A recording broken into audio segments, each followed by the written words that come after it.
Então, boa tarde a todos e a todas. Nós daremos início agora à nossa roda de conversa, essa roda de conversa intitulada Políticas Linguísticas e Formação de Professores de Línguas. Nós teremos três professoras para que possam, então, compartilhar conosco suas experiências, suas pesquisas, sua formação acadêmica, né, seus estudos realizados na área aí dessa temática da qual tão importante para todos nós. A primeira professora, segundo a ordem que foi apresentada no site do nosso primeiro colóquio de Educação Internacional do Sul Global, nós temos então a professora Fernanda Liberali. A professora tem mestrado e doutorado em Linguística Aplicada e Estudos da Linguagem pela Pontifícia Universidade Católica de São Paulo. Pós-doutorado pela Universidade de Helsinki, pela Free University Berlin, Rutgers University. É formadora de formadores, pesquisadora e professora da Pontifícia Universidade Católica de São Paulo, no Departamento de Ciências da Linguagem e Filosofia, em Linguística Aplicada, e Estudos da Linguagem em Educação. Formação de professores, é bolsista e produtividade em pesquisa do CNPq, líder também do CNPq, PUC São Paulo, em Linguagem e Atividade no Contexto Escolar e do Grupo de Estudos em Educação Bi e Multilingüe. Parecerista do CNPq, CAPES e da FAPESP, representante brasileira do Comitê Internacional do Simpósio Internacional de Bilinguismo e Educação Bilíngue na América Latina. Suas áreas de interesse, formação de professores, bilinguismo, educação bilíngue e entre outras tantas áreas de interesse. A professora Kíria, na sequência, a Kíria Rebeca Finardi, ela tem mestrado e doutorado em letras, inglês, pós-doutorado em inglês pela Universidade de Genebra, 2015, e Universidade de Valência, 2020. Professora associada da Universidade Federal do Espírito Santo, desde 2009, trabalhando nos programas de pós de Linguística e Educação. É cofundadora e co-coordenadora da Associação Ibero-Americana de Linguística Aplicada. Suas áreas de interesse: internacionalização, tecnologia na educação, educação superior, formação de professores, multilinguismo, políticas linguísticas, estudos decoloniais. E, por fim, a professora Renildes Dias, que é PhD em Tecnologia Educacional pela Universidade de Concórdia de Montreal, no Canadá.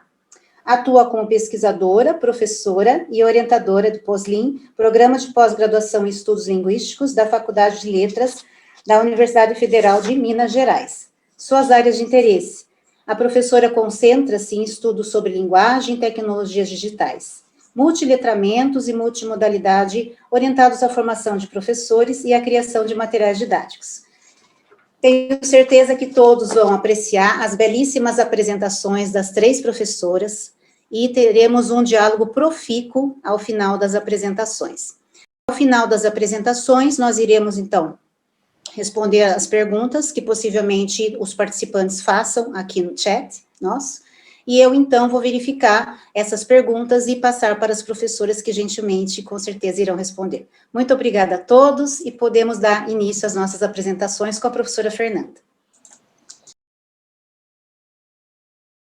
Muito obrigada, Rosana, muito obrigada a todos que vieram assistir nossa apresentação. Queria dizer que é um prazer muito grande estar aqui mais uma vez com o pessoal desse grupo tão querido, do qual o Kleber é o líder e que faz aí um trabalho muito bacana com todos os seus alunos e colegas professores. É um prazer poder estar com vocês, é um prazer poder conversar sobre esse tema com as minhas colegas, Kíria e também com a Renildes, e espero que todos façam perguntas também para que a gente possa expandir a nossa conversa. Para mim é um prazer muito grande poder falar sobre esse tema, que é políticas linguísticas e formação de professores de línguas, embora eu vá fazer, como sempre, uma pequena transgressão, mas faz parte da temática. Eu vou falar de professores, e não só professores de línguas, porque eu trabalho com todos os professores mediados pelas questões da linguagem. Então, a gente vai começar agora numa discussão que eu trouxe para vocês, que é para pensar a imaginação como forma de resistência na formação de educadores. A minha fala é uma fala que representa o meu grupo de pesquisa LACE, que é liderado pela professora Cecília Magalhães e por mim, e que reúne pesquisadores de mestrado, doutorado, doutores, alunos de escolas públicas e privadas, professores, educadores, coordenadores, como parte da composição de pesquisa que realizamos. Esse grupo de pesquisa e o trabalho que eu agora apresento, ele é parte do que venho realizando na PUC São Paulo, com apoio da FAPESP, do PIPEC da PUC, do CNPq e também da Fundação Marie Curie, que no início do projeto DigitMed, sobre o qual eu hoje também vou usar alguns exemplos, também financiou a nossa pesquisa. Os meus objetivos para essa conversa com vocês hoje são os seguintes. Primeiro, eu vou apontar o conceito de cafetinização da realidade, que aparece como base para aquilo que eu tenho chamado de uma necroeducação. Depois, vou falar um pouco sobre o conceito de imaginação na formação de educadores. Vou discutir a compreensão da linguagem como central ao ensino-aprendizagem de todas as áreas de conhecimento. E, por fim, vou exemplificar com ações desenvolvidas pelo grupo de pesquisa LACE, que é composto por pesquisadores, educadores, alunos e pais, e que tem como base a construção de propostas radicais e transformadoras para as escolas. Então, a gente começa com o conceito de cafetinização da realidade. O conceito de cafetinização da vida, ele foi criado pela pesquisadora Ronick, que é uma pesquisadora aqui de São Paulo, e que vem discutindo como que o capitalismo que nós vivemos, desde o seu início, ele faz uma exploração da força de trabalho e também daquilo que significa a cooperação na produção, para dele tirar a mais-valia. Mas hoje, mais do que simplesmente uma questão econômica, o capitalismo também vem sugando cada um de nós, a nossa sociedade, nos aspectos culturais e subjetivos. Ele vem tomando posse da nossa potência de existir, da nossa potência de transformar, e ele vai acabando com a nossa possibilidade de trabalhar com o outro para viver a nossa singularidade na sua plenitude. Isso, essa vibração que a gente tem para viver, parece que está sendo sugada, portanto o termo cafetinização, porque é como se toda a nossa energia de produção, de existência, de vida mesmo, plena, estivesse sendo sugada, retirada. E para combater isso é preciso que a gente desenvolva uma resistência que passa pela reapropriação dessa nossa potência de criação. Esse conceito de cafetinização, ele vai ao encontro do conceito de colonialidade, que vem trazer a ideia da imposição de valores, porque quando vivemos a imposição de certos valores sobre o que somos e como agimos, nós temos a nossa potência de existir diminuída, capturada. E aí a gente vivencia o conceito que o Mignolo chama de colonialidade de poder, porque a nossa possibilidade como sujeitos, nas nossas multiplicidades e nas nossas diferenças, elas ficam minguadas. Então, essa ideia de colonial envolve a ideia de opressão e de fronteiras que impedem o nosso desenvolvimento pleno, e criam a nossa ignorância para certas formas de viver que são consideradas inferiores. E aí a gente surge, então, com a ideia de uma necropolítica, que vem dessa ideia. Se alguns valores são superiores a outros, então algumas pessoas e alguns têm o poder de decidir quem vive e quem não vive, quem tem valor e quem não tem valor. Como diz a Judith Butler, aqueles que são grievable, aqueles que merecem que a gente sofra por eles. Os outros, eles podem ser colocados aí sem máscara, eles não precisam de vacina, eles não precisam de casa, de comida, eles não precisam de sobrevivência, eles podem morrer, porque os silenciados e empobrecidos são considerados aniquiláveis, como a gente tem visto acontecer no Brasil de forma muito intensa nesse período de pandemia, mas que já via acontecer antes nas favelas de todos os nossos estados e capitais, principalmente. Dentro desse escopo, a gente viu também surgir o fenômeno do que eu tenho chamado de necroeducação, em alusão à ideia de necropolítica, que é essa determinação de quem tem acesso à escola e quem não tem, e que tipo de formação essas pessoas têm. Então, quais são as condições que as pessoas têm neste momento histórico? Agora há pouco, antes de entrar na sala, um aluno meu, num grupo de WhatsApp, acabou de me avisar, ele é diretor de uma escola em São Paulo, e ele acabou de me avisar que está com Covid, está enlouquecido porque está na escola, cuidando do retorno às aulas, sem a mínima infraestrutura. Esse tipo de marginalização das pessoas, que deixa, enquanto uns têm toda a infraestrutura para viver, por exemplo, esse momento de pandemia e de uma tentativa enlouquecida de alguns de volta às aulas, a gente sente a presença aí da diferença e da escolha de quem vai ser bem-sucedido, quem tem direito e condições de fazer Enem e assim por diante. Então, o que a gente está propondo para pensar a escola, a educação, é uma visão de decolonialidade, sim, como resposta às nossas histórias locais, as nossas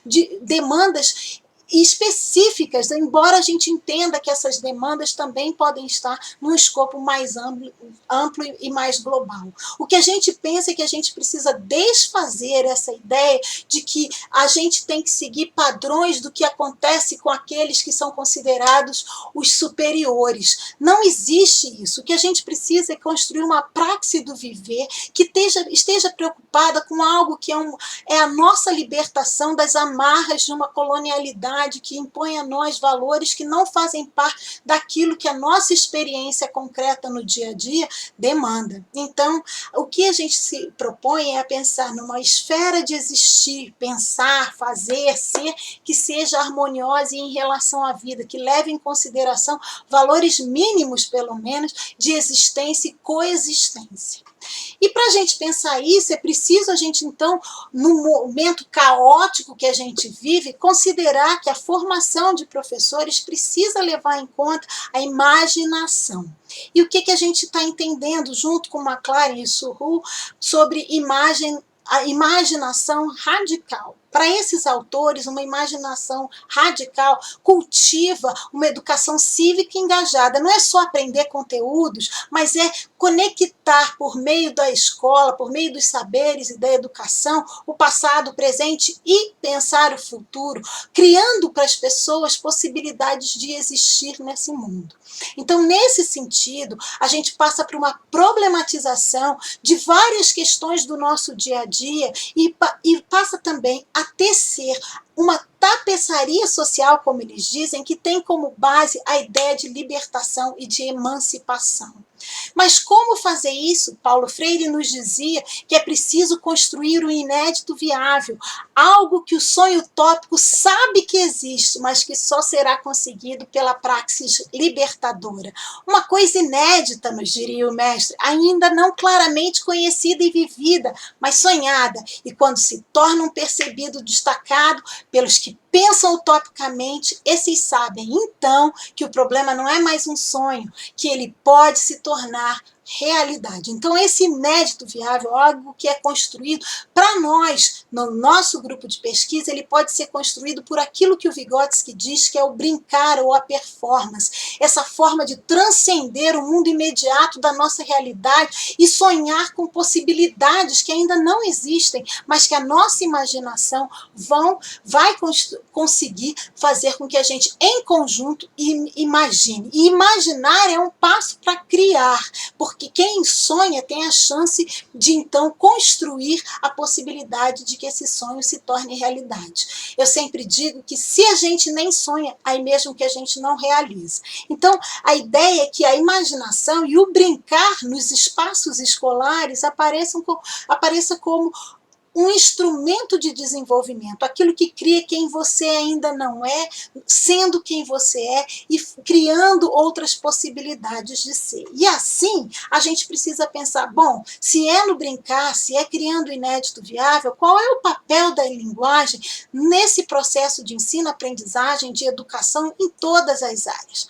Para mim, a gente precisa pensar muito fortemente na ideia de que a nossa pedagogia almeja construir mobilidade. Eu ainda adjetivaria essa mobilidade como uma mobilidade engajada. É que a gente possa perceber e utilizar, lançar mão dos recursos que estão à nossa disposição para que a gente possa viver a nossa agentividade em profundidade, que a gente possa lançar mão de várias formas de materialização da nossa experiência com o outro, em novas histórias, em novos contextos, de forma ainda mais efetiva, para construir com esse outro a possibilidade de um novo modo de agir.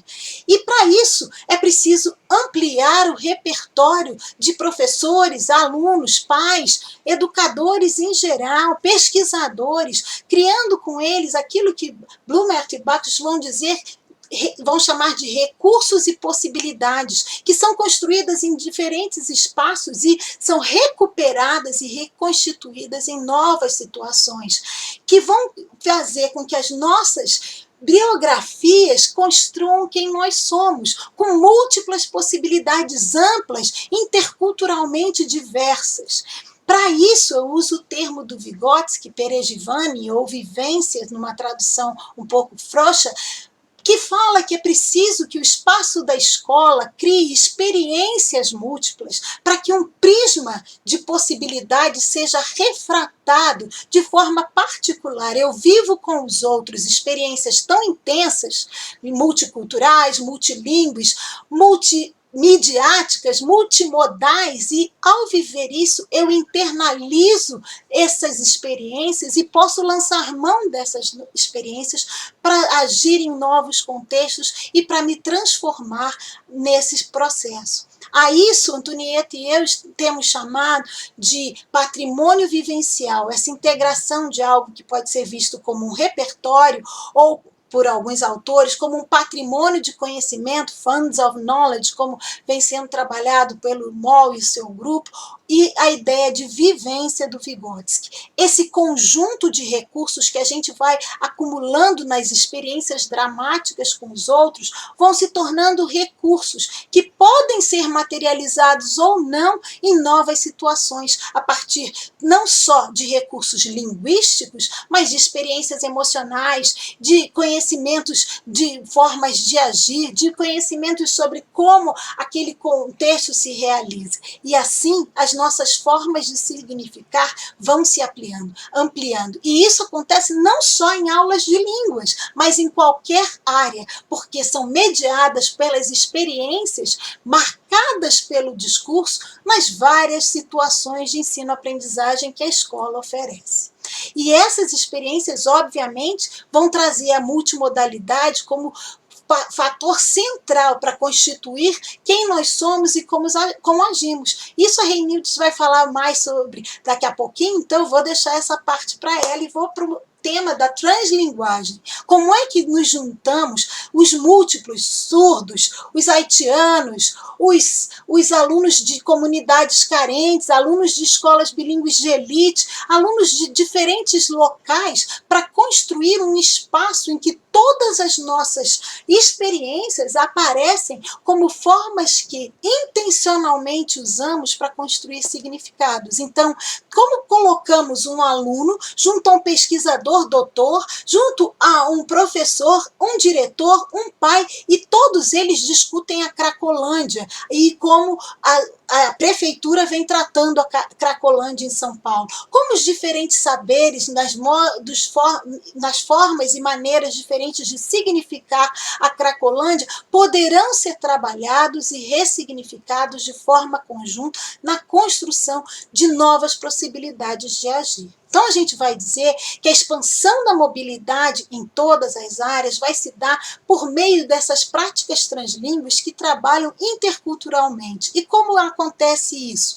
Partimos de uma incessante demanda por recursos semióticos vários, porque vivemos contextos inimagináveis de tão superdiversos que são. Então, a gente precisa ampliar os repertórios dos sujeitos para que eles possam fazer múltiplas combinações, entrelaçamentos para construir novos repertórios, a partir dos quais eles farão seleções e usarão diferentes recursos para agir e para expandir suas capacidades de atuar em diferentes contextos. Como que a gente pode ver isso? Agora eu vou para a última sessão e mostrando com exemplos. Primeira coisa que o nosso grupo trabalha muito fortemente é que, na formação para isso, é preciso uma postura crítico-política, em que a construção se dê não apenas para que as pessoas aprendam coisas, mas para que elas se engajem na mudança da realidade, para que elas assumam o risco de debater conceitos e valores de forma realmente envolvida e para que elas possam mudar as suas ações e os seus interesses e dos demais na contradição, no questionamento, na proposição de novas formas de agir. E isso precisa também se dar num ambiente que seja acolhedor, que seja seguro, que as pessoas se sintam, de certa maneira, com a condição de expressar suas diferentes posições. Então, se é sobre a Cracolândia que falamos, não importa qual seja o seu posicionamento, estamos aqui para abrir o debate e, a partir dele, construir as razões que nos levam a esse ou aquele posicionamento, porque estamos seguros de que podemos fazer perguntas, podemos nos expressar, e para isso precisamos desenvolver uma forma de argumentar que seja colaborativa, em que as diversas vozes apareçam, em que haja disponibilidade para reconhecer as diferenças, disposição para revisar os próprios pontos de vista, compromisso em sustentar aquilo que se pensa e ampliar aquilo que se quer. Nessa direção é preciso construir uma cadeia criativa para o desenvolvimento de todos, que parta do estudo do contexto por toda a coletividade, que tenha a discussão de necessidades múltiplas de toda a coletividade, que se construa um objeto comum e que se trabalhe na busca de atividades para atingir esse objeto que vai preencher as necessidades. E que esse objeto seja construído por meio de atividades que estudam, em que formam o outro, que acompanham o processo de desenvolvimento de forma integrada e interligada. Nesse sentido, para exemplificar, nosso projeto acontece a partir de planejamento em que professores, pesquisadores se reúnem no papel de formadores para discutir e levar em consideração as múltiplas vozes ao pensar sobre que tipo de interação teremos com o contexto com o qual trabalhamos, de escolas públicas, privadas, de escolas em ambientes paupérrimos, escolas para surdos, escolas para crianças riquíssimas, escolas para haitianos, a escola de jovens e adultos, todos necessitando questões diferentes, mas que vêm para junto de nós, num projeto, construir algo novo. Então, como é que as questões que são significativas a esses grupos são levadas em consideração? E como que nós, como grupo de pesquisa, nos reunimos e debatemos e discutimos, levando em consideração as múltiplas possibilidades de realizar? Depois, quando fazemos as oficinas com as escolas, como que os alunos que sentam junto com professores, diretores, coordenadores, pesquisadores, sentem que suas vozes são respeitadas, consideradas, avaliadas como algo que tem valor? Como os conflitos são trabalhados? Tudo isso é feito de uma maneira em que todas as pessoas se sintam valoradas para viver aquela experiência de transformação conjunta. E essa experiência conjunta que a gente vive como grupo de pesquisa com alguns participantes das escolas, essa experiência é levada para as escolas e os alunos, junto com os professores, diretores, coordenadores, se reúnem e vão criar, junto à comunidade escolar, novas formas de partilha, que escutam as vozes várias, que lançam mão daquele repertório, daquelas vivências estabelecidas para, de forma decolonial, trabalhar a valoração, por exemplo, da voz dos alunos na formação dos professores sobre como lidar com questões de bullying na escola, ou como falar aos pais sobre questões de sexualidade e assim por diante. E esse processo ele se complementa quando os participantes das escolas, junto conosco, vivenciam experiências no mundo acadêmico-científico e trazem para esse mundo suas experiências para compor, formar os demais nesse espaço também. Essa postura é uma postura que a gente constrói com a intenção de construir, então, em conjunto, na coletividade, a resistência e recuperar as ideias de libertação que vêm da América Latina e que se constituíram na teologia da libertação como a ideia de libertação como uma conquista histórica, na sociologia da libertação como a emergência de uma relação entre ciência e consciência e de coração em sintonia com a razão, uma psicologia da libertação que acredita na recuperação da memória histórica, do resgate e valorização das virtudes populares e da desideologização capitalista da nossa experiência cotidiana. Uma pedagogia da libertação em que a pesquisa é entendida como prática de liberdade e o mundo é o ponto de partida para a gente superar os desafios que vivemos. Uma visão de uma linguagem de libertação em que o dessilenciamento é necessário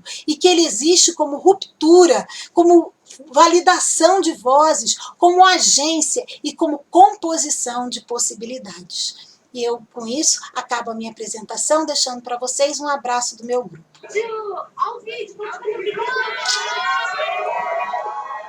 Como não podemos nos abraçar mais, espero que a gente possa, pelo menos, vivenciar o calor da experiência conjunta e a paixão pela transformação que todos nós esperamos que aconteça nesse momento político tão difícil do país. Muito obrigada.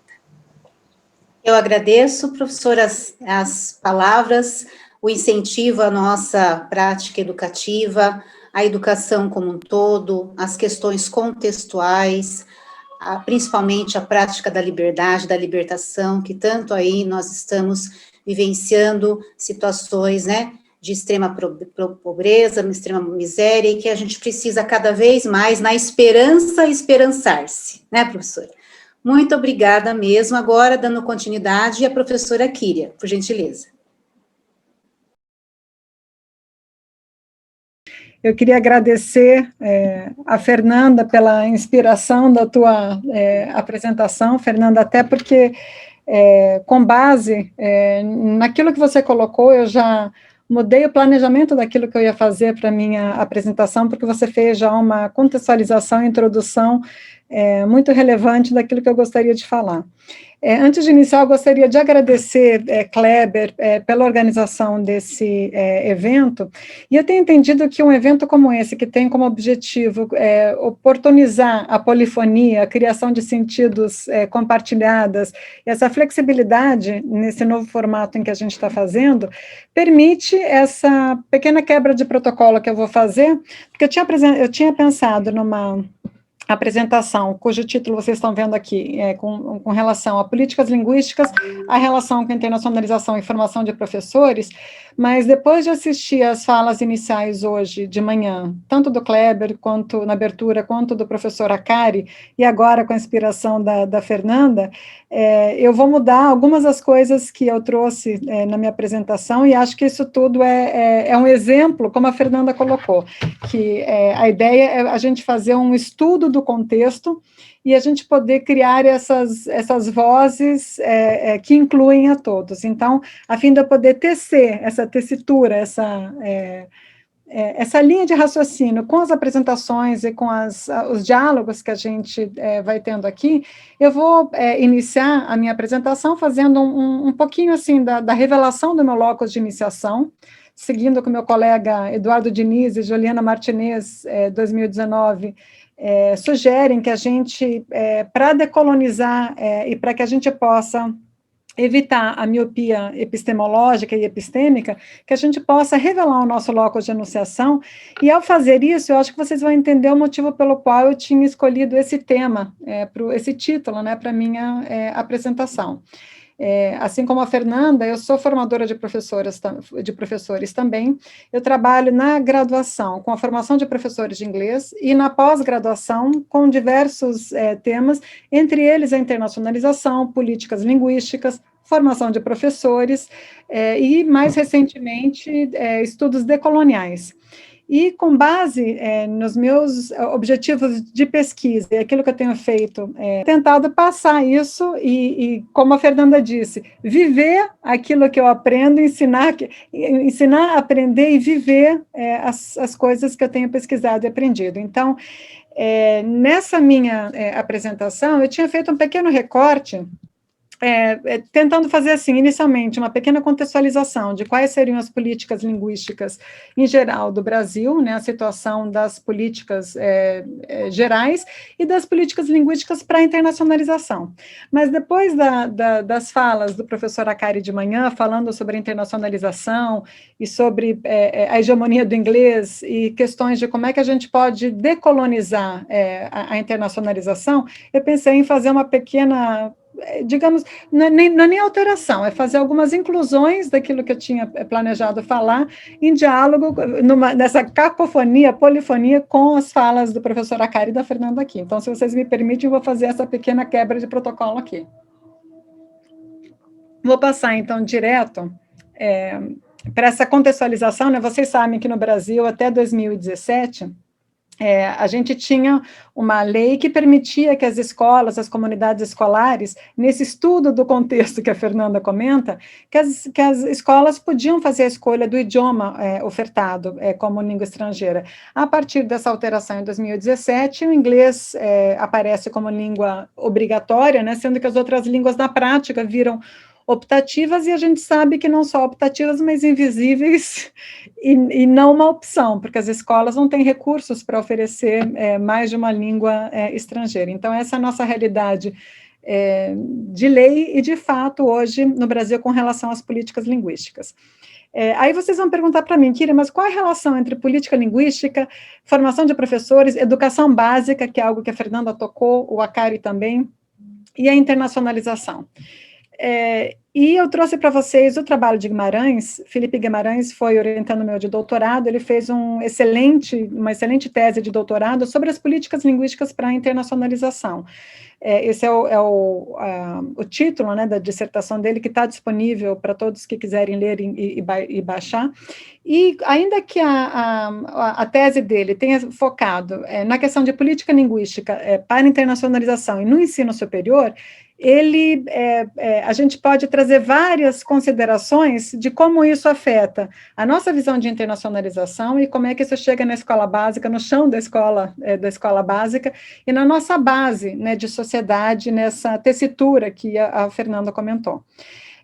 A tese do Felipe se baseou, por sua vez, um estudo que eu tinha feito logo que eu voltei do meu pós-doutorado em Genebra, sobre políticas linguísticas e internacionalização, onde a gente analisava as línguas que a instituição oferecia ou admitia na admissão, para ensino, como língua de instrução, como língua de pesquisa, de administração e de comunicação externa.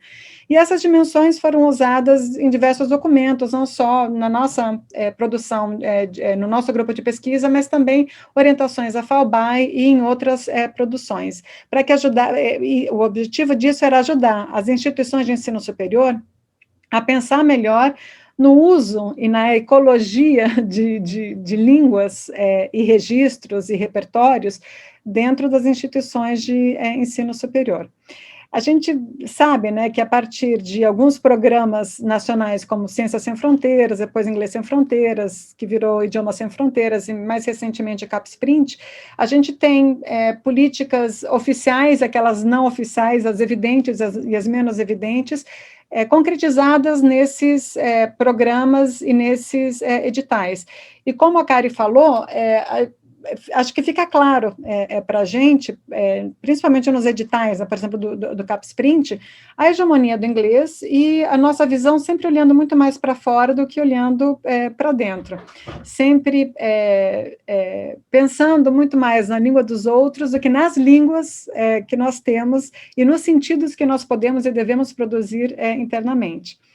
Esse é o referencial teórico, né, que o Felipe Guimarães usou nessa tese, né, sobre políticas linguísticas para a internacionalização. Eu não vou entrar em detalhes aqui, porque eu vou me concentrar mais nessa conversa com a Kari e depois com Fernanda, sobre como é que a gente pode criar resistências, como é que a gente pode lutar contra essa visão colonizada que a gente tem, tanto da internacionalização, quanto das políticas linguísticas e também da nossa educação básica e do nosso processo de internacionalização. Vou tentar focar nisso mais um pouquinho.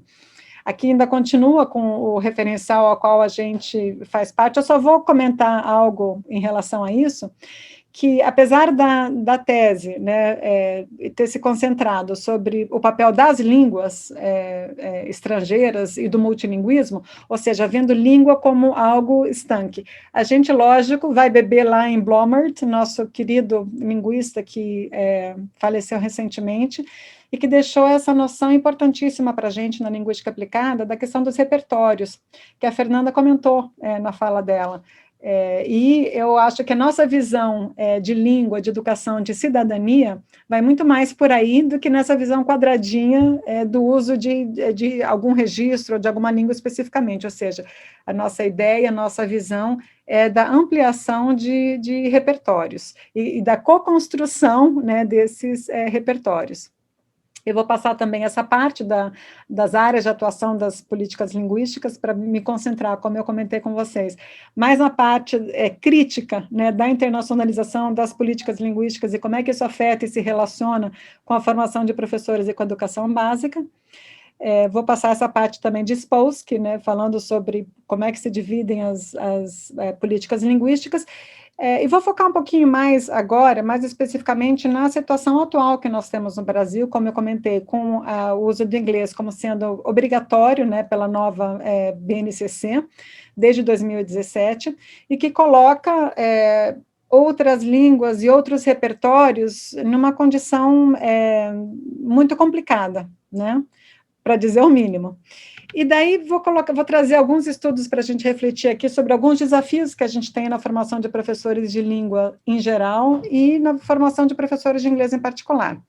Já lá em 2014, Rogério Tilly, nosso colega, comentava que, devido à maneira pela qual o inglês era ensinado nas escolas, basicamente, a gente conseguia focar numa das habilidades, que era a habilidade de leitura. E que, assim como a escola não tinha a obrigação de formar físicos ou biólogos, apesar de ensinar biologia e física, por exemplo, a gente poderia ter a mesma interpretação com relação às línguas estrangeiras. Por que esperar que alguém saísse da escola básica, né, da educação básica, com nível de fluência X, sendo que a função do ensino de língua estrangeira para esse autor deveria ser outro, na educação básica e pública, né?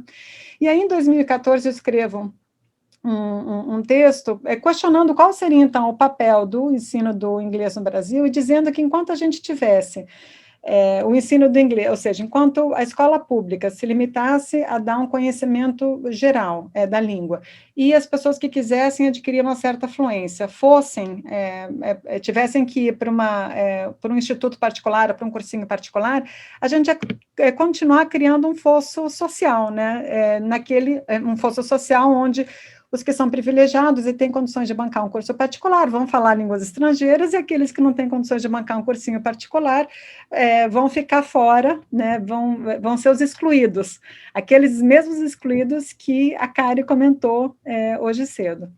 E a gente vê, na realidade que nós temos no Brasil hoje, que apesar da obrigatoriedade, por exemplo, do inglês, a gente continua tendo vários fossos sociais e várias exclusões, tanto no nosso ensino básico, como a gente viu agora, né, com a discussão sobre o Enem, e quem tem acesso, quem não tem, com essa necropolítica que tornou os fossos sociais muito mais graves no Brasil, que a Fernanda comentou.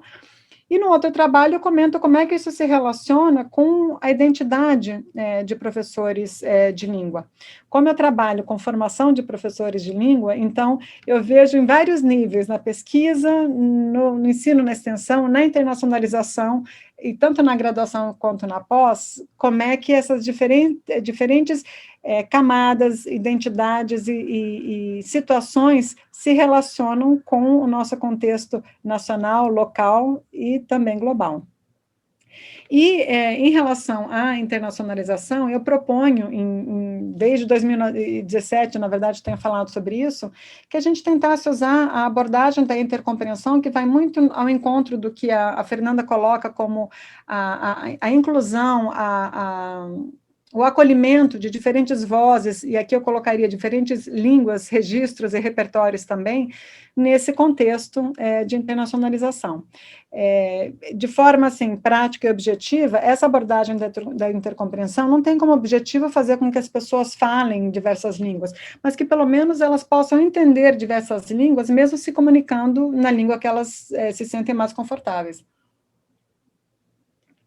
Vários países e escolas da comunidade europeia, por exemplo, já estão usando essa abordagem, com o intuito de promover a compreensão de outras línguas e, portanto, a inclusão de outras línguas em diferentes repertórios e diferentes contextos, e eu venho sugerindo que a gente pense na possibilidade de usar mais essa abordagem também no contexto de formação de professores, de internacionalização, e que isso chegue na educação básica. Mesmo tendo obrigatoriedade, por exemplo, do inglês, seria possível a gente pensar em incluir abordagens de intercompreensão no ensino de inglês e de outras línguas estrangeiras ou adicionais.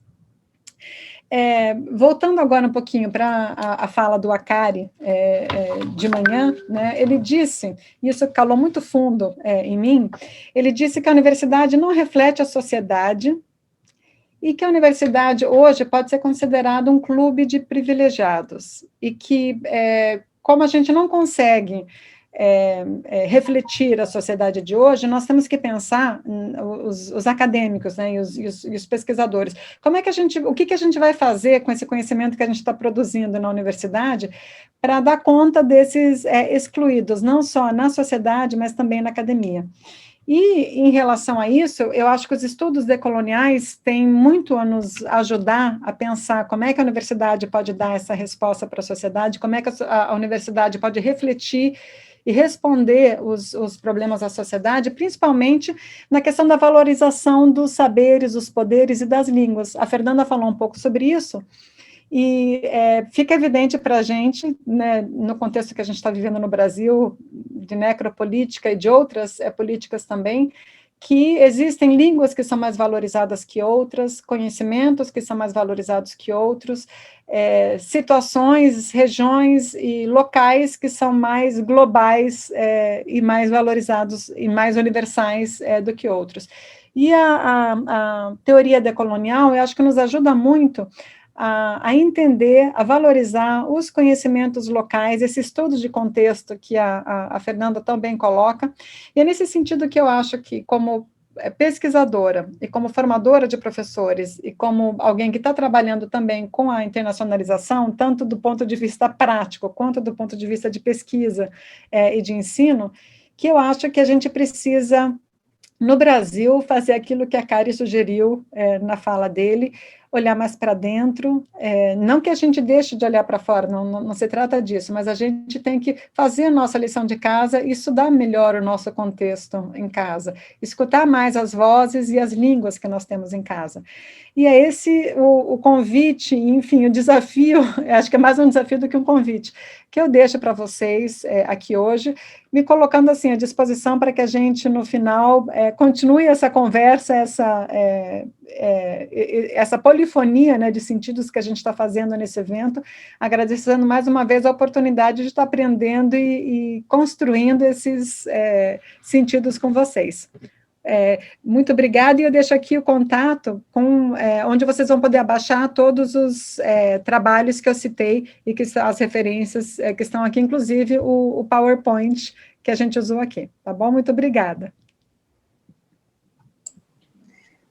Muito obrigada, professora, pela excelente apresentação, explanação, contextualizando, né, e aí reforçando essa questão da internacionalização, bem colocada pela professora Kari hoje pela manhã, e por que não pensar lá na criança, lá na educação básica, também desse ponto de vista. Parabenizo a professora, E agora, dando continuidade, a professora Reinildes, que vai fazer a sua fala. Muito obrigada. Está o título da minha fala, um título meio longo, mas eu vou explicar à medida que eu for passando os slides, e eu vou falar muito do ponto de vista do professor no chão, da sala de aula, o que eu conheço, e eu trabalhei por mais de 10 anos como consultora da Secretaria de Educação de Minas Gerais, tive a oportunidade, ainda tenho oportunidade de muita interação com esses professores, né? Sou formadora de professores, trabalho no Potsdam e sempre nessa interação com os professores que estão em sala de aula. Então, aí, o meu tema é a formação do professor. O que eu trago aí de pano de fundo são as vozes globais, que usualmente eu faço uso, né, para o meu trabalho, e para dizer também que esse pano de fundo aí também está nas nossas políticas públicas para a educação básica, especialmente na BNCC. Então, eu trago aí, principalmente por causa do ensino remoto, a necessidade, né, de uma formação do professor para a era atual. Ele se sentiu totalmente perdido nesse momento, né, porque não tem a formação que deveria ter. Não por culpa dele, né, mas por falta dessa, por causa dessa, como usar o termo da Fernanda, né, da nossa necropolítica, né? O professor da escola pública ainda sofre mais com essa necropolítica. E aí, uma coisa que me liga muito a vocês duas é o problema da linguagem.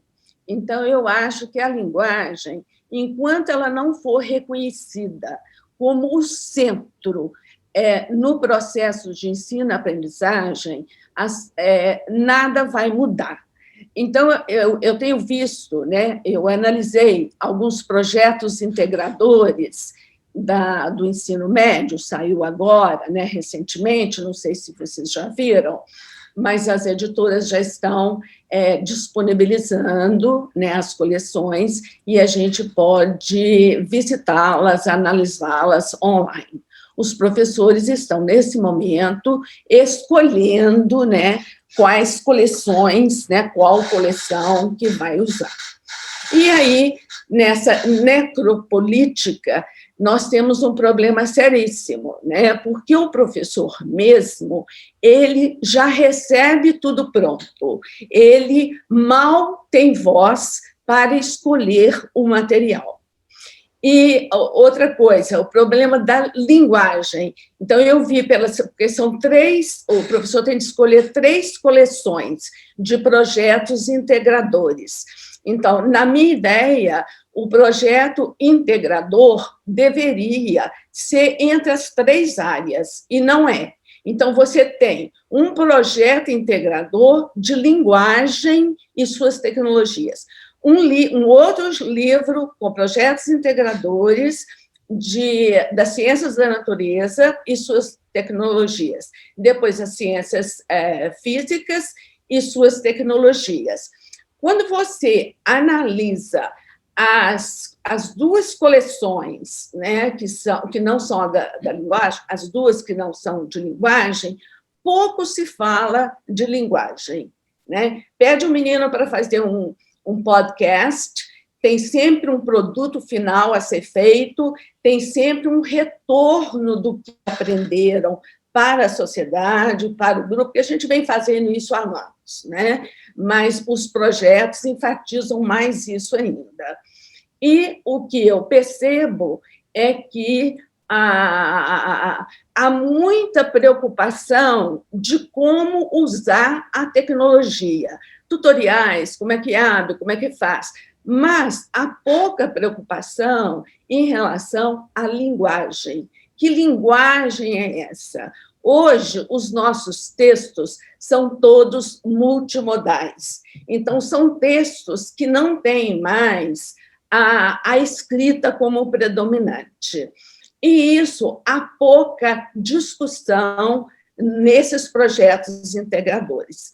Então, para mim, a formação do professor, ela tem de ir por aí, enfatizar tecnologias digitais, a linguagem como ação social, a linguagem como multimodal, a linguística aplicada associada à semiótica social. Então, a semiótica social, hoje, a gente fala muito em multimodalidade, mas os professores de hoje, por pesquisas que eu já li, eles estão mais ou menos na idade média de 40 anos, 45. Então, esses professores não passaram, né, por esse conceito de multimodalidade, não estudaram, não discutiram acerca da multimodalidade, e nem das ideias aí da Fernanda e da Kíria, né? Então, eles ainda têm uma formação ainda muito precária. Dentro dos multiletramentos, eu sigo sempre a Calantes e o Cope, e eu não pus aí diversidade, problema de respeito à diversidade, porque nos multiletramentos eles têm já os dois multis, que é a multimodalidade e a diversidade. Então, todas essas vozes aí, para mim, elas foram e estão sendo bem apropriadas nos livros didáticos de ensino de inglês. E aí, como vocês falaram aí, o ensino de inglês, né, é a única língua e tal, eu, às vezes, eu sou extremamente pessimista, principalmente agora que eu estou mais velha, tá? Mais velha, estou mais pessimista. E o que eu vejo é o seguinte, é uma língua única e ainda com um problema sério, né? Ela não é bem ensinada, ela não é bem valorizada. Então, depois vocês procurem ver, mas os projetos integradores da área de linguagem e suas tecnologias, não tem nada da língua inglesa. A língua inglesa é uma linguagem, então ela está aí para efeitos de comunicação. E nem no livro, né, o livro de projeto integrador de linguagem, o inglês aparece, muito menos nos outros livros, né, de projetos integradores das duas outras áreas. E isso eu lamento muito, porque vocês né, comentam que a gente precisava de ter intercomunicação em outras línguas, eu concordo, mas, primeiro, eu acho que a única língua é o modo do nosso aluno ter uma inclusão social, poder relacionar com outros, né, pela internet e fazer publicações em uma outra língua. Então, primeiro, melhorar as condições de trabalho do professor, porque eu acho que o mais impeditivo para um bom ensino de inglês são as condições do professor e também condições de formação para esse professor. Então, os livros didáticos, de modo geral, eles são muito bons. Eles seguem muito as teorias atuais, seguem o edital do PNLD, que é bem feito. Agora, o que eu vejo de problema é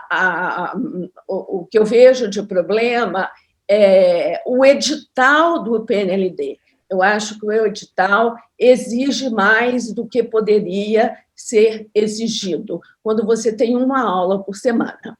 Então, voltando ao problema da multimodalidade, né? Então, a multimodalidade hoje está presente aí, e a gente vê tantos conjuntos de slides, mesmo de pesquisadores, né, renomados, que se esquecem, né, que a linguagem, você é um ato de comunicação multimodal, e às vezes põe slides com muita coisa, slides cheio só com a parte escrita e esquecendo de fazer um entre linhas de maneira que a pessoa possa ler com mais facilidade.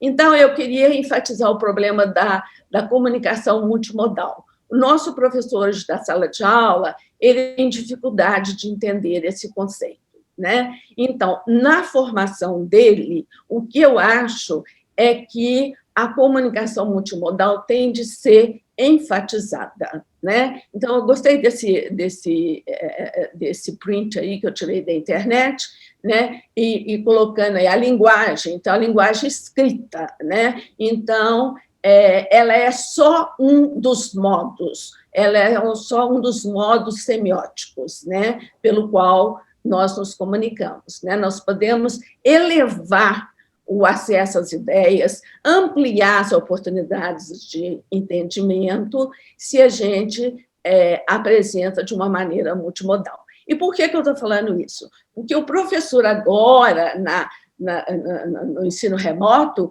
ele virou o designer de sua própria prática, né?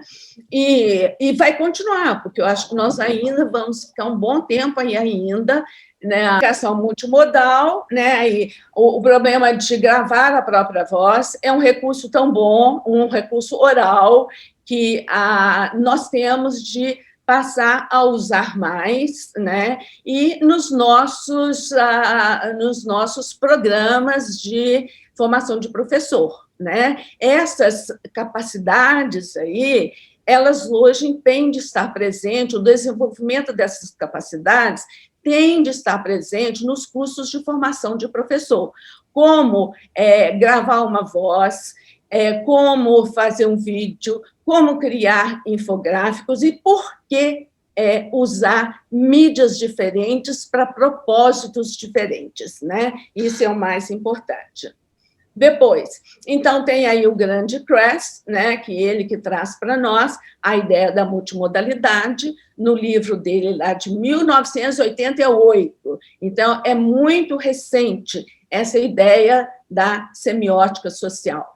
E eu acho que a semiótica social precisa ser integrada aos programas de formação de professores, né? Então, os textos multimodais, eu não preciso de ler, né, o que são eles, expressa o significado por meio de diferentes modos, são vários repertórios, né? Então, você pode ampliar o significado em um texto multimodal. E, de novo, já falei, a escrita deixa de ser um modo semiótico preponderante. A escrita só é o modo semiótico preponderante, muitas vezes, na sala de aula. Passando. Então, a formação do professor para a era de hoje, para o ensino remoto, precisa de, então, contemplar a multimodalidade e entrar com os modos semióticos, linguístico, visual, sonoro, gestual, o espacial e a tipografia. Por que eu coloquei espacial e tipografia aí? Que é o design gráfico. Então, hoje, se você vai projetar alguma coisa, se você vai enviar um handout para um aluno, você tem que estar pensando nessa orquestração dos modos semióticos. E hoje, para mim, então, eu defendo, tá, que num curso de formação continuada e num curso de formação inicial, que os alunos também, que a gente compartilhe com a área de comunicação, né, de comunicação social, como ler imagens, como usar as imagens. Então, estou trazendo o livro do Kress aí de novo, né? E o design. O design é extremamente importante na compreensão. Como que um professor, como designer, o designer da sua prática, ele vai criar material se ele não tem nenhuma ideia de como orquestrar os modos semióticos. Nós tanto para esse sistema que eu coloquei lá no início, a linguística aplicada junto com a semiótica social. E é o que eu falei, os professores hoje são designers de sua própria prática. Então, hoje, com o ensino remoto, ele criou videoaula, podcast, ele teve de fazer um design gráfico, infográfico, tudo aí foram recursos que o professor usou. Tenho certeza que todo professor usou uma videoaula, né? O podcast, eu também acho que sim. Aí eu coloco aí esses vários gêneros do lado, aí eu não sei se a imagem está tampando, eu não estou conseguindo ler aqui. São gêneros discursivos, esses gêneros aí, né, que eu coloquei, websites, vídeo, animation, etc., são gêneros discursivos, multimodais, muito diferentes entre si. Então, eles têm conteúdo, estilo e construção composicional diferentes. Então, e a função social também, né? Então, uma videoaula. Como preparar uma boa videoaula? Então, não é só o uso da tecnologia, mas é o uso da linguagem. Que linguagem que eu tenho de usar quando eu preparo uma videoaula? Que imagem eu vou usar, que linguagem eu vou usar no podcast, por exemplo, né? Os infográficos. Então, não tem texto mais multimodal do que os infográficos, né? Então, passar a valorizar mais esses gêneros que depois o professor vai fazer uso na sua própria prática. E aí, é o que a gente viu, vocês também devem ter ouvido aí muitos relatos de burnout dos professores. Por quê? Eles não estavam preparados, né? Eles não foram preparados para eles se tornarem designers da própria prática. Então, para mim, hoje, o que eu estou colocando aqui é que nós temos, na formação do professor, integrar as tecnologias digitais ao fazer pedagógico. Mas o que eu quero deixar a ênfase que as tecnologias são extremamente importantes, mas a linguagem e os gêneros discursivos, o que assenta mais para uma ou outra tecnologia? As tecnologias digitais não têm valor nenhum se eu não tiver um preparo, né? Se o meu fazer pedagógico não tem, se ele não tiver os objetivos próprios para usar aquela tecnologia digital específica. Para mim, aprender, hoje nós temos de aprender a construir sentidos na era da comunicação multimodal e diversidade social. Gosto muito desse livro aí, dos letramentos. Esse livro foi traduzido agora pela Unicamp, ele só tinha em inglês, agora ele tem em português também. Então, nós vivemos uma era de comunicação multimodal e diversidade social. Então, esse respeito ao outro, a cidadania. Então, hoje, esse professor, né, que vai ser formado, as nossas ações de formação têm de levar em conta isso aí, que eles têm que aprender, nós temos de discutir, nós temos de refletir juntos sobre esse construir sentidos na era de comunicação multimodal e diversidade social. Aqui também, tecnologias, importante? Sim. E uma coisa que o professor ainda não foi preparado, e nós temos de pensar nisso, é a formação dele para o foco no gerenciamento do processo de ensinar por meio de plataformas online. Por isso que a gente vê os relatos, né? A gente vê relatos muito positivos também, mas vejo relatos muito de pessoas gastando 40 horas na preparação de uma aula de 30 minutos, né? E aí vem o burnout, e aí a necessidade da gente estar trabalhando com esses aspectos, né? Não deixando de lado os aspectos, né, mencionados pela Fernanda e pela Kíria, mas essa ideia do professor saber gerenciar o processo de ensino por meio das plataformas online é extremamente importante, agora no ensino remoto. E aí, isso é muito falado nos projetos integradores, tá? do ensino médio, que é a parceria com os alunos. Então, a falta de hierarquia, bem falada aí pela Fernanda, né?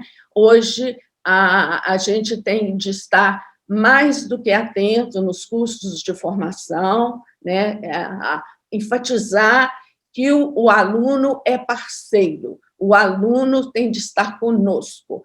Para mim, o aluno sabe usar a tecnologia digital, mesmo que ele não saiba, se você pede para ele tentar aprender, ele aprende. Mas o fazer pedagógico, o texto para colocar ali, né, o plano pedagógico, a prática pedagógica é do professor, né? Então, você tem que ter o professor ali junto com o aluno. E o ensino médio, não sei se vem mesmo para isso, o ensino médio, a reforma, é para manter os alunos na escola, no ensino médio, por isso que os projetos integradores foram feitos.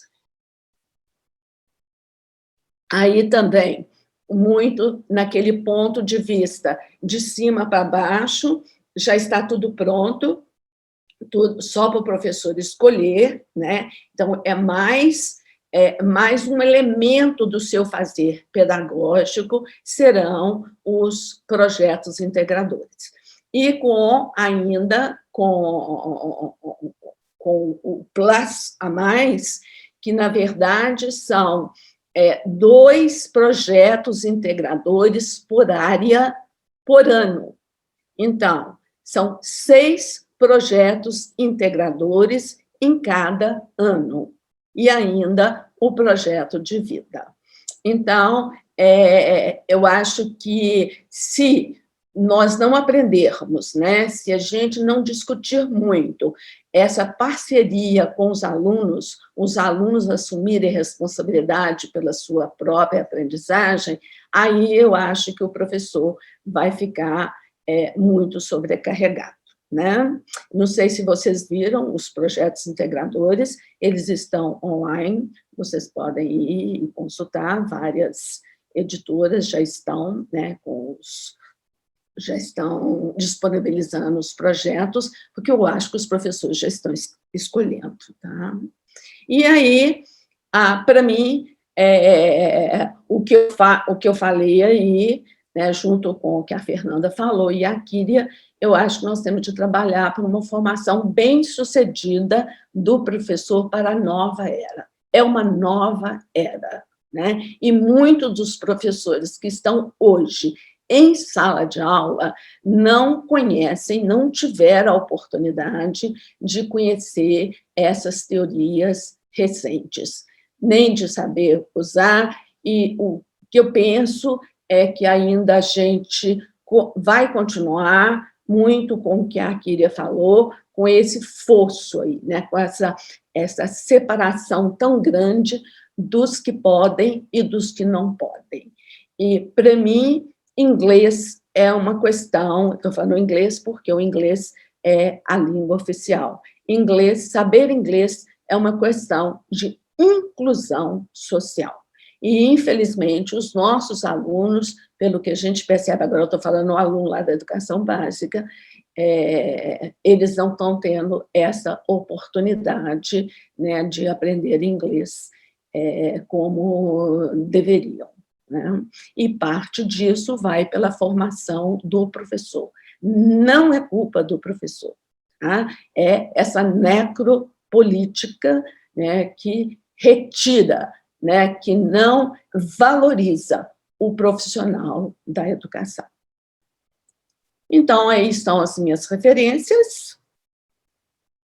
E o meu muito obrigada, o meu contato, o meu WhatsApp, para quem precisar de alguma coisa. Ok? Terminei, Rosana. Muito obrigada, professora Reinildes, também a explanação foi de excelência, e é interessante a sua fala, só uma breve observação, porque eu também trabalho com ensino remoto, e a gente tem essas esses percalços, essas, né, dificuldades mesmo para lidar com todas essas ferramentas tecnológicas, essas plataformas digitais. E outro fato que também a senhora ressaltou bastante foi a questão da multimodalidade da linguagem e o contato que os nossos alunos e todos temos de ter, né, com esses recursos multimodais, com esses textos multimodais, mas que, por outro lado, nunca deixando de lado o ensino da língua, enfatizando-se também essa importância de trabalhar com a nossa língua, seja ela a língua inglesa ou qualquer outro idioma, em especial, no meu caso, é a língua materna da qual eu trabalho. Muito obrigada, professora, pela excelente explanação, e agora vamos aí às perguntas, pessoal. Antes de algumas perguntas, ao longo do chat, as pessoas foram fazendo algumas observações, e eu anotei aqui, alguns professores disseram assim, fortalecer as relações entre os países americanos, né? Então, também foi uma observação importante. Outro caso também, quando a professora Kira fala da internacionalização, e também a professora Fernanda observa a questão contextual, né, do ensino, voltar-se ao contexto regional. E uma observação importante também, reelaborar os currículos com base no local e no global, conforme a realidade dos estudantes e características regionais. Então, eu gostaria aí que as professoras, dentro dessas 3, né, frentes aí, pudesse falar um pouquinho desse contexto, né, que se coloca para o ensino e dessas relações que se estabelecem com o currículo das escolas, porque nós sabemos que a educação, de um modo geral, ela tem caminhado para uma reestruturação das condições da prática educativa. Então, pensar nesse currículo, pensar nessas novas formas do fazer pedagógico, seria também uma observação. Professoras podem responder, né? Então, o problema do contexto, tá? Quem perguntou aí, elas falaram muito bem de contexto, e o que eu também sou professora, eu sou autora de livro didático, e fui autora de livro didático, tive um livro didático muito bem sucedido no PNLD, então, a gente sempre teve essa preocupação, tá? De transportar, né, os assuntos para a realidade local dos alunos. E não é só o meu livro, né? Os livros didáticos do PNLD são muito bons. Eu acho que eles são bem feitos, eles atendem esses requisitos e tal. O que é problemático é que é tudo muito dado para o professor. Então, a formação do professor é muitas vezes falha. E o que a gente tem de retorno é que esses livros não são usados. Eles vão para as prateleiras. E o professor dá aula do jeito que ele sempre deu, a vida inteira dele. Então, esse é o relato que a gente tem. É triste, mas a gente ouve muito isso, né? E você falou da multimodalidade, a língua, porque, na verdade, o texto multimodal ele não exclui a língua escrita, né? O texto multimodal é uma orquestração de todos os modos, então tem a língua também.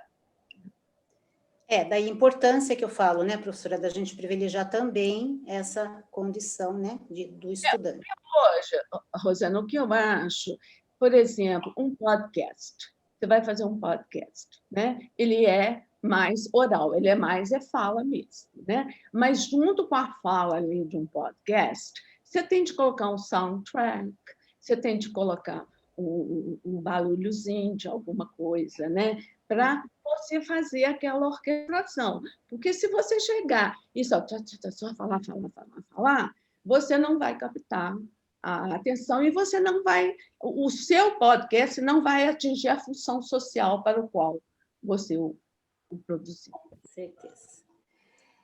Aqui também um comentário, né, de uma pessoa: é muito difícil aceitar uma política educacional que serve para fazer bonito, enquanto no Brasil ainda existem milhões de analfabetos com 15 anos de idade ou mais. Alguém poderia também comentar?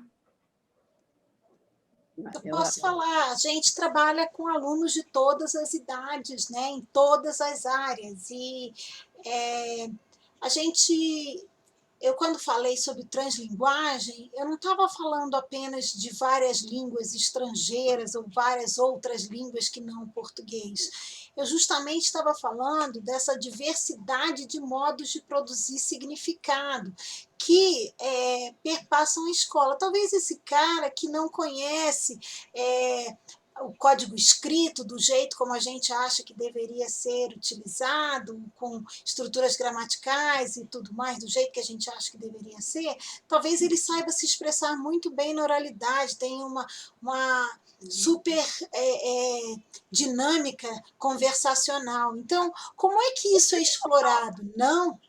Hã? O visual, né? Desenha o visual, pois é, pois é. Como é que isso é explorado? Como é que isso é trabalhado? Não para que ele fique só nesse modo de produção. Não, é necessário que a escola seja o espaço da ampliação dos modos de produzir. Mas se o cara escreve muito bem e fala com uma chatice só que ninguém aguenta, ninguém pensa na escola que ele está sendo tão mal sucedido assim, porque ele escreveu a resposta reproduzida certinho, sem um erro de ortografia, de concordância e tudo mais, mas ele não sabe falar, não sabe usar o gesto, não sabe fazer um slide, não sabe. Então, o que é ser bem-sucedido? Eu acho que a ideia de competência nessa área tem que se transformar. Eu acho que a grande questão é qual é a condição de mobilidade que as pessoas têm. Então, para participar de um evento virtual como esse, quais são as competências que nós precisamos ter? Não é só o conteúdo do que a gente apresenta, não é só a qualidade da nossa fala, tem a ver com saber, com um levantamento de quem tinha celulares e outros aparatos para uma escola pública. E esse trabalho foi feito entre duas diretoras que se conectaram e fizeram isso.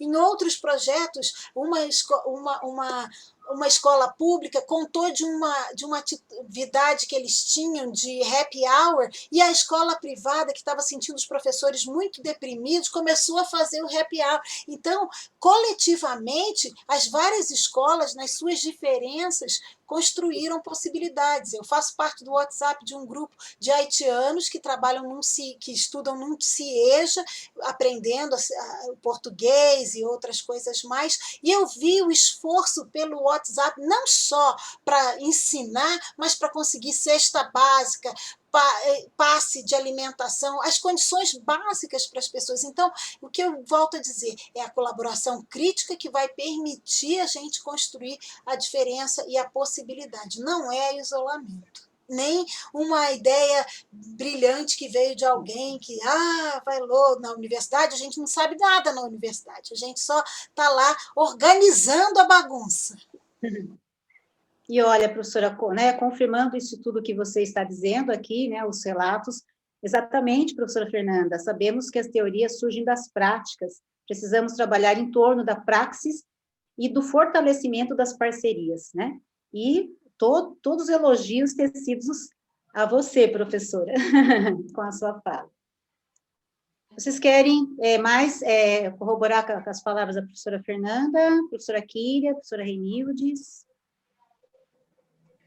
Não, na verdade, eu só queria colocar um complemento para a fala da Renildes com relação ao que é possível, né, e como é que a gente pode trabalhar a questão da multimodalidade e o ensino online, e para dar uma resposta para a Paula, que foi quem colocou essa questão ali no chat, que a gente tem que diferenciar, eu acho, ensino remoto, ensino à distância, com ensino online, que não são necessariamente a mesma coisa.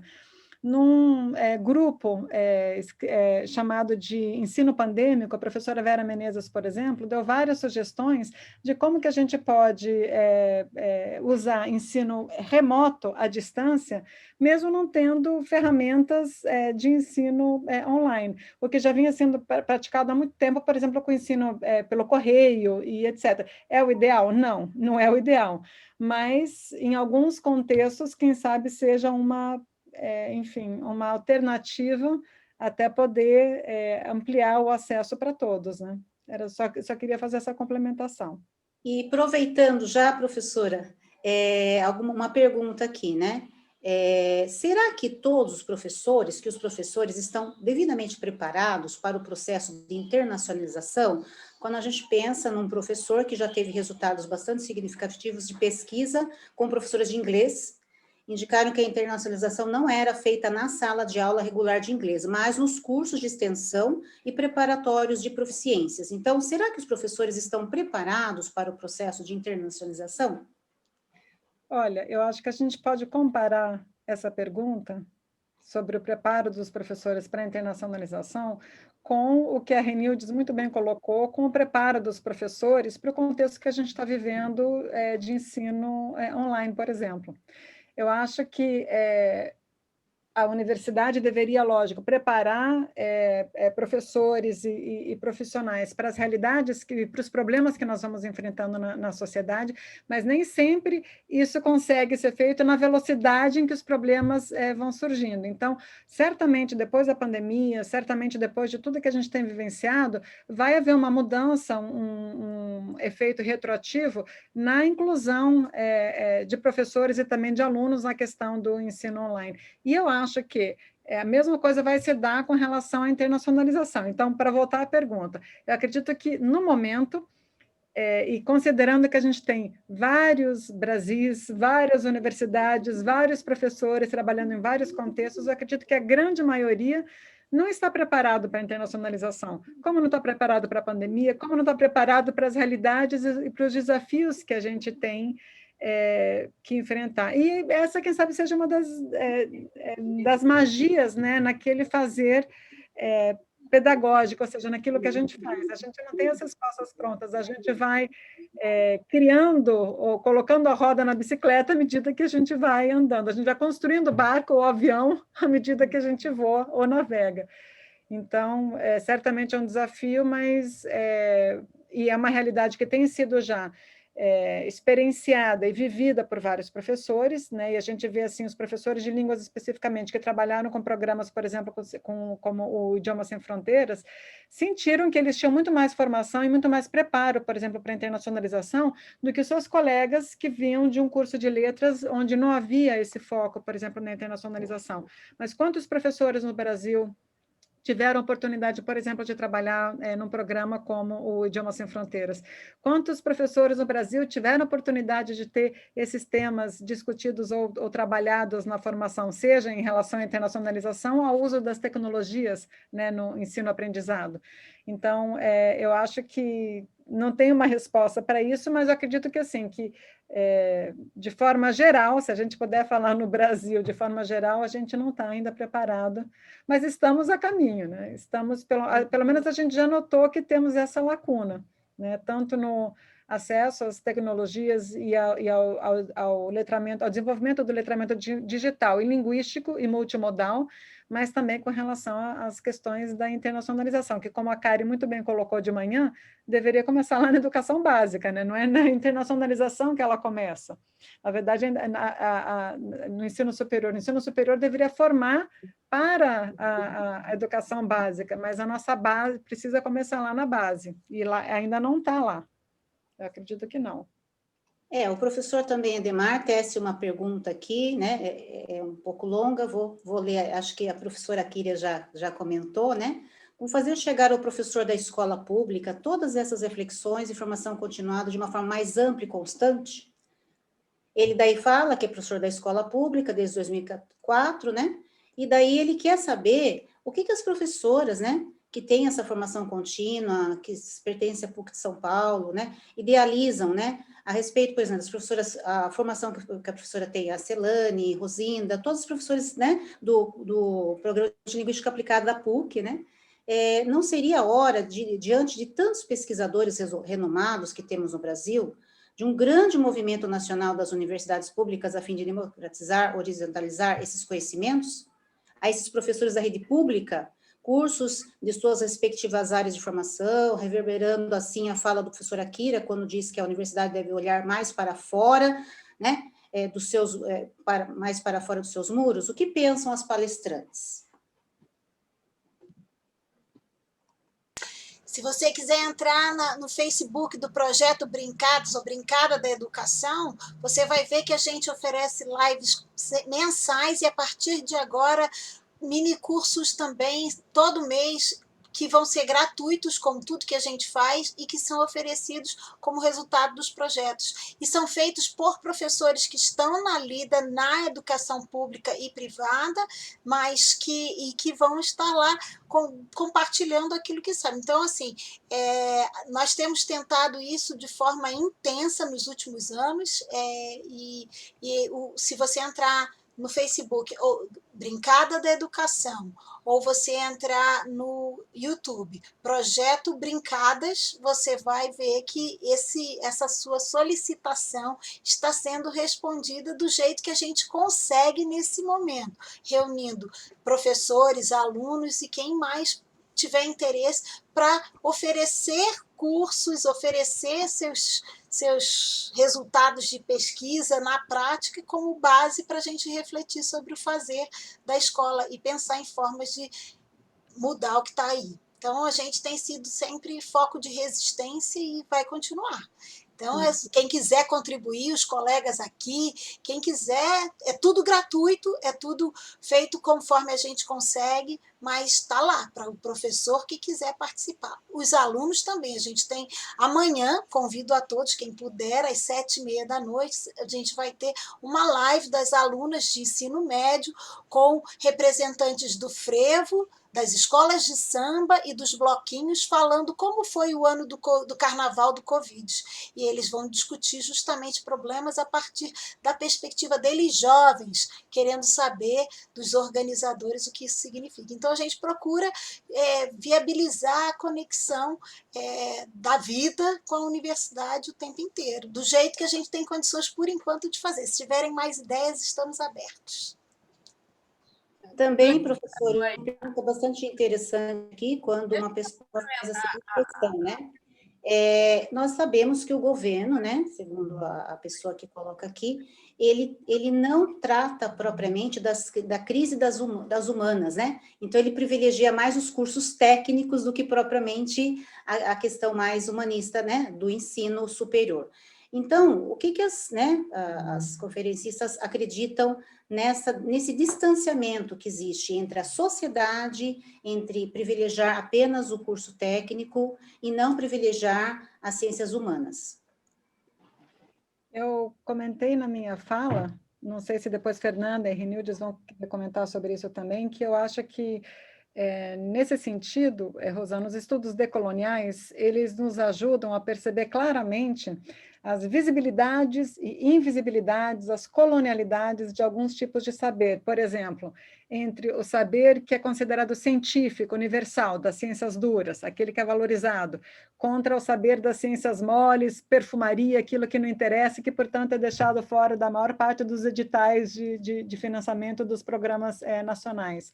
Os saberes do norte global, por exemplo, contra os saberes do sul global. Os saberes da academia contra saberes da periferia, né, os excluídos, os indígenas, os quilombolas, todos aqueles que não têm voz e nem conhecimentos que são considerados válidos ou valorizados em certos círculos. Então, eu acho que, pelo menos para mim, uma ajuda muito grande que a teoria decolonial tem me dado, no sentido de eu perceber essa hierarquização e como que a gente pode decolonizar o pensamento e a construção do conhecimento de diferentes áreas, de diferentes locos de enunciação, de diferentes pessoas e saberes. E como, por exemplo, esses saberes têm que conversar. É por isso que eu acho que a universidade, e nisso eu concordo com a Kari, a universidade tem que descer do pedestal dessa torre de marfim, e ir não só para o chão da escola, mas para o chão da sociedade. A gente tem que conversar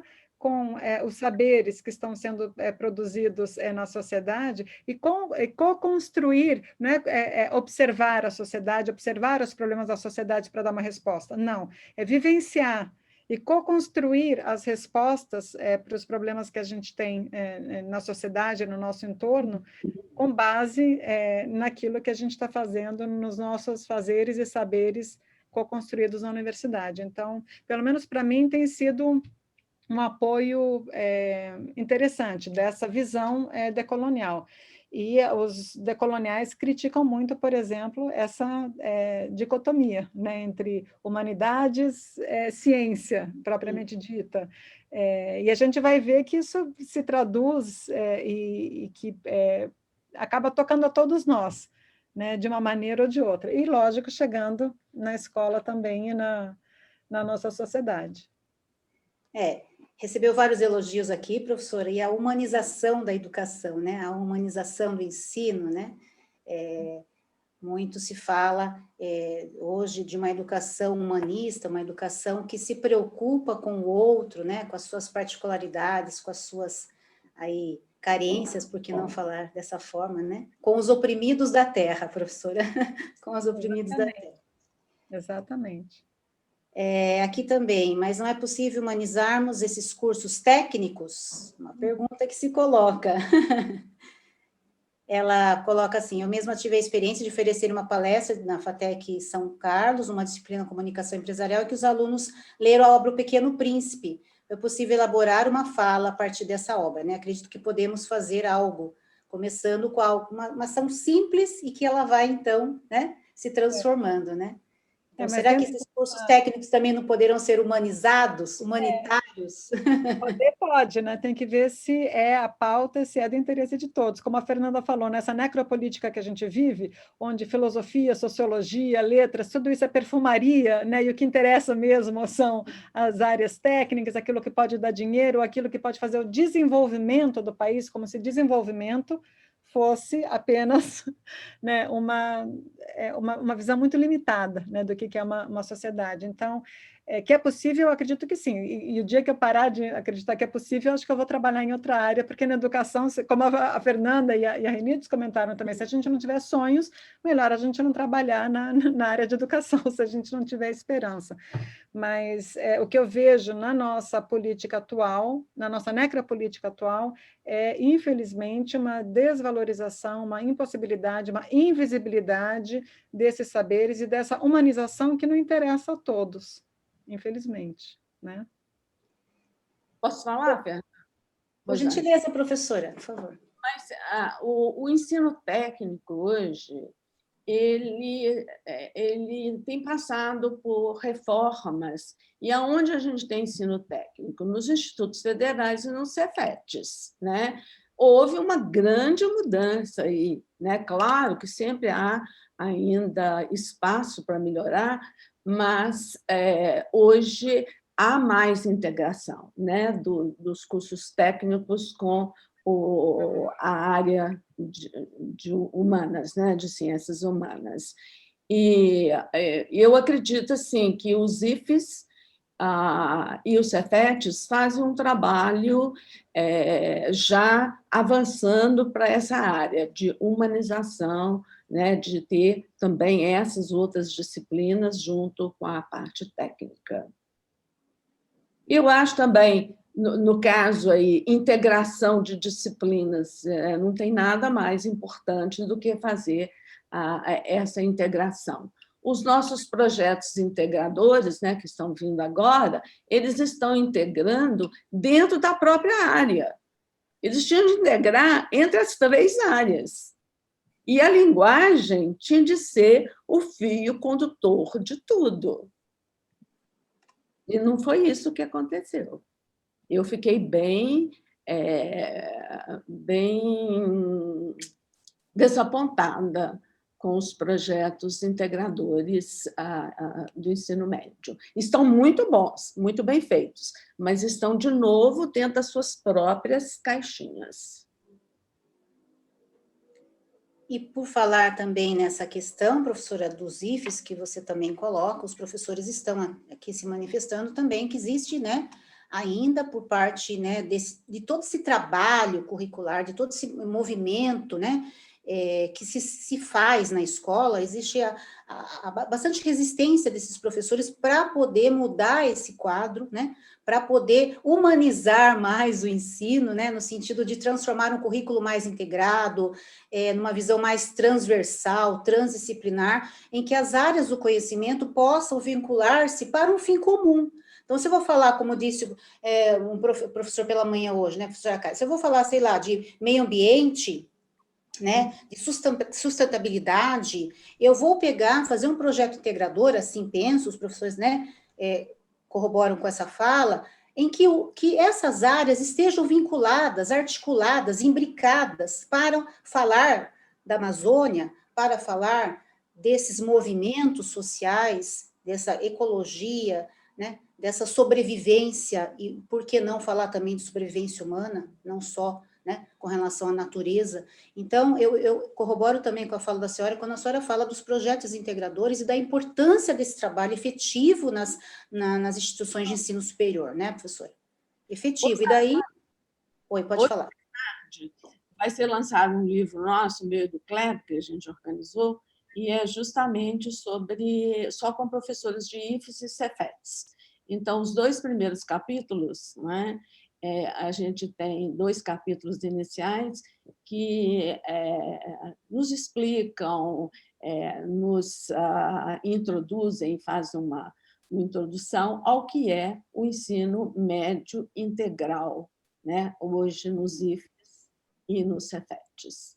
Então, hoje à noite, esse livro vai ser lançado. Imperdível, lançamento imperdível. São capítulos só de professores que trabalham em IFES e Cefetes. Então, são as experiências dele. Então, é isso. O que a universidade faz para a escola pública? Quer dizer, a gente tem a Fernanda, na PUC São Paulo, a Kíria, no Espírito Santo, a gente tem, a gente busca fazer, mas a gente não consegue atingir a todos, né? Mas eu acho que as universidades, de um modo geral, têm contribuído muito, sim, com a educação básica. Os institutos federais, mais ainda, eles têm uma ligação muito grande com o professor lá da educação básica. Eles também são professores de educação básica, mas acontece que eles têm alta qualificação. A maioria tem mestrado, tem doutorado, né? Então, parte do trabalho deles é com o professor da escola pública, né?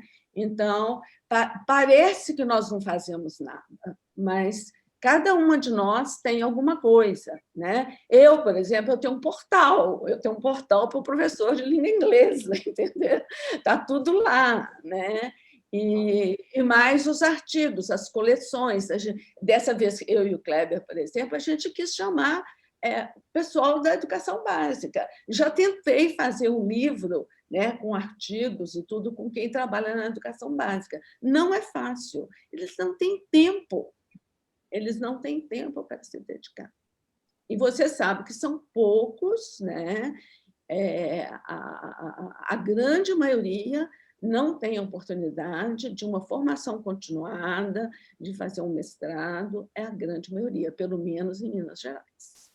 A gente fez, uma orientanda minha, fez um curso online para a gente chama que é de superintendência. Então, o Estado é todo dividido em superintendências. Então, ela pegou uma superintendência e fez um curso online de formação de professores. Todos os professores participaram, a superintendência deu todo o apoio, né? Então, tem isso pronto. Então, mais isso, já fiz também um outro para educação de surdos, né? Mas a gente não tem ainda a amplitude que a gente gostaria de ter, né? Agora, com as novas tecnologias, com as lives, etc., que os professores estão mais acostumados, quem sabe, né, a gente vai ter uma amplitude maior, né? Mas sempre cai no que a Kíria falou, são vários Brasis, né? Então, se eu coloco, como eu coloquei, a importância do letramento digital, tem muito professor que vai poder aproveitar do que eu falei, né? Do uso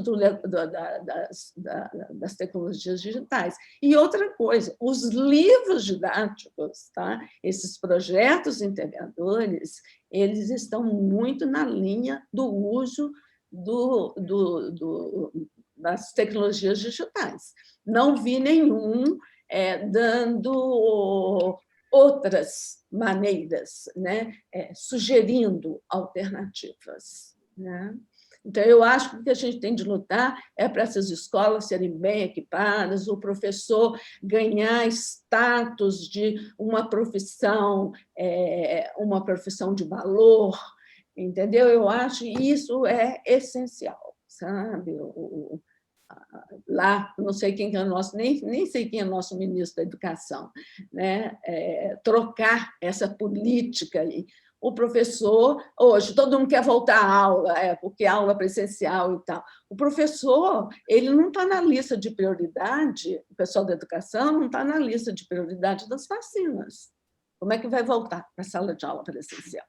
Né? Então, esse professor precisa ser valorizado.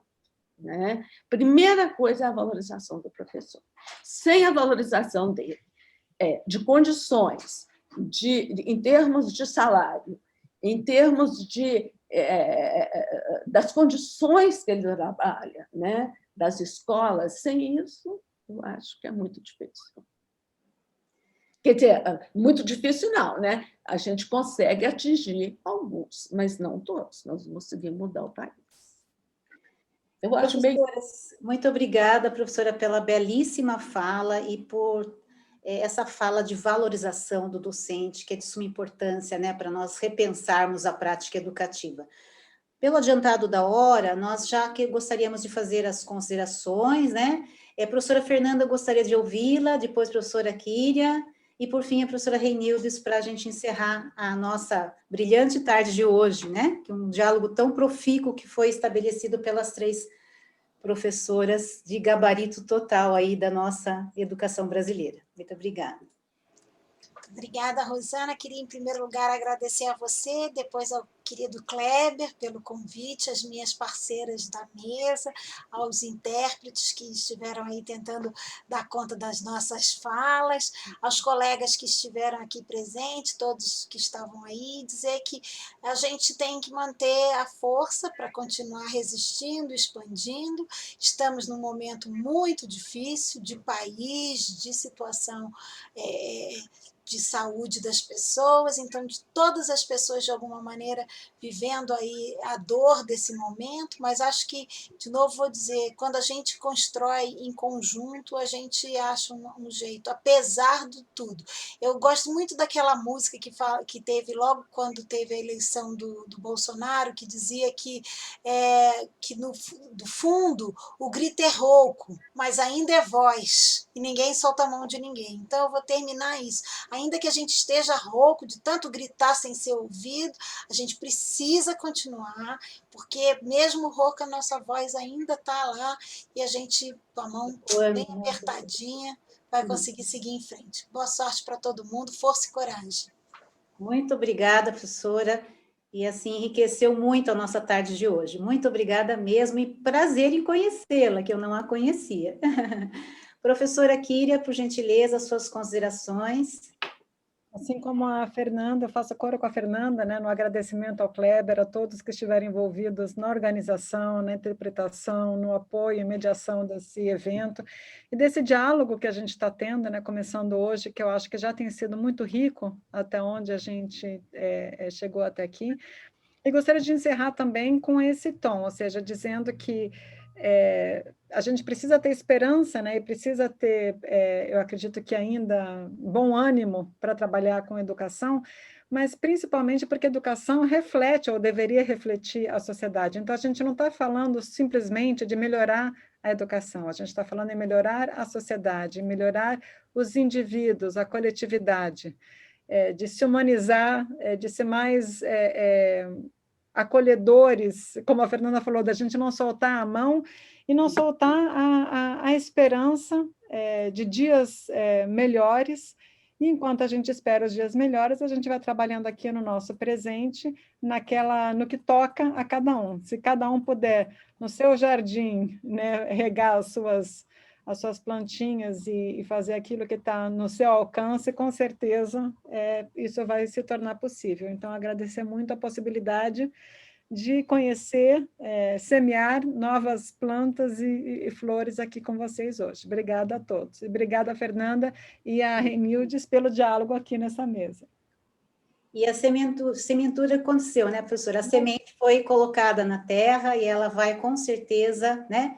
Porque o que vocês disseram hoje foi, assim, esplêndido, né? Para a gente repensar a nossa prática mesmo. Muito obrigada, professora Kiri, prazer em conhecê-la. Por fim, professora Renildes, suas considerações finais, por gentileza. Primeiro, eu quero agradecer, acho que nem no princípio eu não agradeci o Kleber, agradecer agora pelo convite, né, a organização do evento. Sei que foi um trabalho muito grande para vocês todas muito dedicadas, muito atenciosas, você, que vai mediar o meu mini curso amanhã também, agradecer muito, agradecer a Fernanda, a Kíria, pela participação, por estarmos juntas aqui, muito obrigada. E eu estou lendo aqui, fui dar uma olhadinha no chat aqui, e tem uma professora, ela chama Maria Glauci, ela é de Instituto Federal, e ela está falando aqui que a integração curricular é muito nova em nosso cenário, mas estamos batalhando. Ela tem um artigo, e ela é uma das que escreve sobre essa reformulação que eles ainda estão implantando. Da minha parte, eu acho que a nossa luta é sempre a de sempre, e eu sou muito a favor dos professores, que eles sejam mais valorizados. Então, muitas vezes a gente o professor não quer, o professor não faz, o professor não é um bom professor, não é isso, né? Ele precisa do nosso apoio, ele precisa de estar de mãos dadas conosco na universidade, né? Porque na universidade a gente vem com mas eles têm o conhecimento prático deles, do qual também nós temos de nos apropriar. Então, o meu grito é por maior valorização do professor, especialmente o professor da educação básica, tá? Aquele professor que está lá na sala de aula. Nós não, nós somos extremamente privilegiados. Nós temos 20, 15 alunos que não fazem bagunça na sala, que são ótimos, que colaboram, e elas lá, né, esses professores na escola pública. Então, o meu apoio é todo esse, melhores condições para o professor da educação básica. O que eu puder fazer, eu faço, mas, como a Kíria falou, é um pequeno jardim ali que eu estou tomando conta, né? Então, com isso aí, de mão dadas, né, nós podemos fazer uma sociedade melhor, uma educação melhor, né? Então, é isso. Muito obrigada a você, muito prazer em te conhecer. Tá? Eu agradeço, professora, também, prazer em conhecê-la. Esse momento que eu tive hoje como mediadora foi um momento riquíssimo para mim, como professora de ensino superior tecnológico. Tenho certeza que para os colegas também foi um momento assim inenarrável. Também quero agradecer novamente a professora Fernanda, a professora Kíria, e foi uma aula, né, uma discussão, mas não foi aquela aula monótona, foi aquela discussão, a gente fala, né, o momento dialógico e polifônico do encontro, né, nós tivemos aí essas vozes que perpassaram, e vocês todas solistas para nos responder, para responder aos colegas, e com tanto conhecimento, com tanta profundidade daquilo que se predispuseram a dizer e a falar. Muito obrigada pela riquíssima tarde de hoje, e até amanhã.